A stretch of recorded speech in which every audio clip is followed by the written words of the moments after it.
जय गुरु जी, शुक्राना गुरु जी। जय गुरु जी संगत जी। आइए संगत जी, आज हम जानेंगे कि कैसे जब आप गुरु जी को पूरी तरह से सरेंडर कर देते हो, फिर गुरु जी कैसे आपकी हर एक मुश्किलों को दूर करते हैं, चाहे वो फाइनेंशियल हो, हेल्थ हो या फैमिली में और भी कोई भी परेशानी हो। जय गुरु जी, शुक्राना गुरु जी। आगे बढ़ने से पहले आप अपने चैनल गुरुजी सत्संग वर्ल्ड को सब्सक्राइब कर लीजिए, ताकि आपको गुरुजी महाराज की ऐसे प्यारे सत्संग, ऐसे वीडियोस और ऐसे एक्सपीरियंस रोज रोज सुनने को मिले।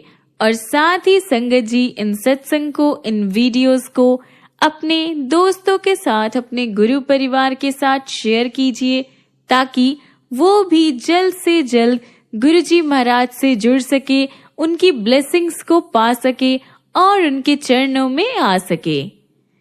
और हाँ संगत जी, आप में से कोई भी संगत अपना सत्संग हमारे साथ शेयर करना चाहते हो, अपने दोस्तों के साथ बांटना चाहते हो और गुरुजी महाराज का शुक्राना करना चाहते हो, तो नीचे दिए गए ईमेल आईडी या फिर व्हाट्सएप नंबर पर आप हमें मैसेज कर सकते हैं। आपके सत्संग भी बहुत जल्द ही शेयर किए जाएंगे।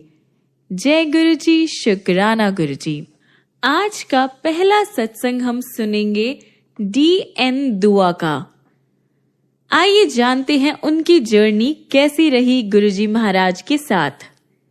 एक ज्योतिषी ने भविष्यवाणी की थी कि मेरा बेटा कभी भी देश के बाहर नहीं बस पाएगा, पर गुरुजी के आशीर्वाद से 2006 में वो बायोमेडिकल इंजीनियरिंग में मास्टर्स ऑफ साइंस में MS करने के लिए अमेरिका गया।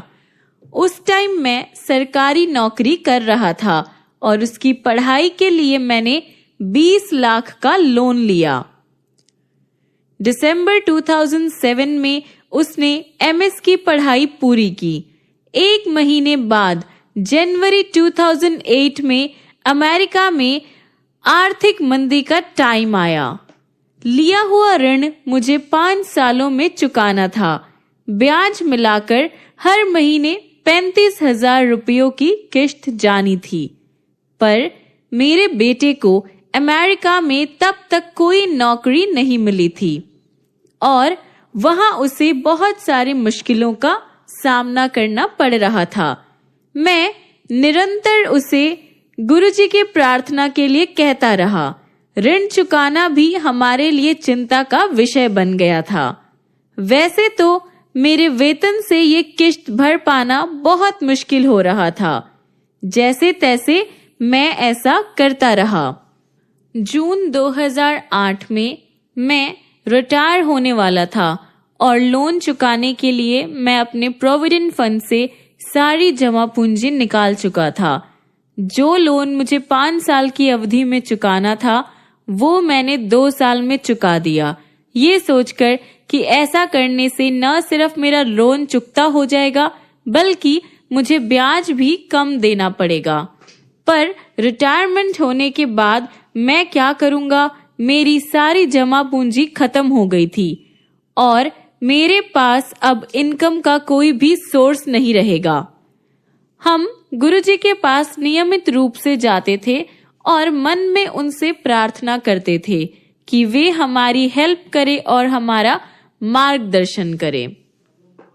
मई 2008 के एंड में मेरी रिटायरमेंट से 1 महीना पहले बैंगलोर से मुझे मेरे एक दोस्त का फोन आया। उसने मुझसे पूछा कि रिटायरमेंट होने के बाद मेरा क्या करने का विचार था। मैंने उससे कहा कि मैंने कुछ नहीं सोचा था और 38 साल नौकरी करने के बाद अब मैं कुछ महीनों तक आराम करना चाहता था और उसके बाद सोचूंगा कि आगे मुझे क्या करना है। उसने मेरे जवाब को अनसुना कर दिया और कहा कि मैं उसे अपना काम का जो एक्सपीरियंस है वो भेज दूं। उसने मुझे एक व्यक्ति से बात करने को भी कहा। मैंने उससे कहा कि मैं ऐसा जून के बाद करूंगा, लेकिन उसने मुझ पर दबाव डाला कि मैं उसी दिन उसे अपने काम के बारे में जो मेरा एक्सपीरियंस है वो भेज दूं। मैंने अपना जो एक्सपीरियंस लेटर था वो भेज दिया और अगले ही दिन मुझे इंटरव्यू के लिए फोन आया। मैं इंटरव्यू के लिए गया और मुझे चुन लिया गया। मुझसे पूछा गया कि मैं कब से नौकरी शुरू करूंगा, क्योंकि मुझे रिटायरमेंट होने में भी अभी 1 महीना बाकी था। तो मैंने उन्हें कहा कि मैं कम से कम 1 महीना आराम करना चाहूंगा, इसलिए उसके बाद ही मैं नई नौकरी में काम शुरू करने की तिथि तय करूंगा। लेकिन उनको वो स्थान तुरंत भरना था, वो पोजीशन उन्हें उसी टाइम भरनी थी, इसलिए उन्होंने मुझे जून के बाद जितना जल्दी हो सके नौकरी पर आने को कहा। मैंने गुरुजी के जन्मदिवस की तिथि 7 जुलाई के लिए अपनी हाँ भर दी। मेरा नियुक्ति पत्र तुरंत जारी किया गया।